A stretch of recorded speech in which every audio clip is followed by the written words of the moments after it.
Hi friends, మేము ఈరోజు అయితే జాతరకి అయితే వెళ్తున్నాం. ఇక మా బావ అయితే స్నానంకి వెళ్ళిండు.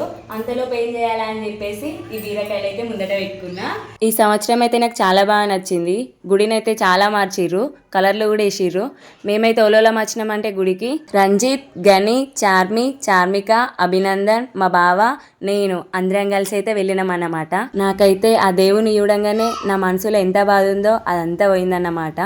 ఎందుకంటే దేవుని దగ్గరికి వస్తే ప్రశాంతత దొరుకుతుంది కాబట్టి దేవుళ్ళ దర్శనం అయితే అయిపోయింది. మా అభినందన్కి, మా చార్మికకి ఆ దేవుళ్ళ బొట్టు అయితే ఎంత మంచిగా కనిపిస్తుందో కదా. ఇక మేమైతే ఇంటి నుంచే పిండి తీసుకొని వచ్చినాం దీపారాధన చేద్దామని. ఇక్కడ ఒక 11 దీపాలు, అంజనా స్వామి దగ్గర ఒక 5 దీపాలు పెడదామని అయితే పిండి తీసుకొని వచ్చినాం. మా దర్శనం అయితే అయిపోయింది. అందరు కలిసి వెళ్తే హ్యాపీగా ఉంటుంది. మీరు కూడా వెళ్ళడానికి ట్రై చేయండి. వీడియో అయితే చూసిరు కదా, please like, share and subscribe. Thanks for watching. Love you all. Bye.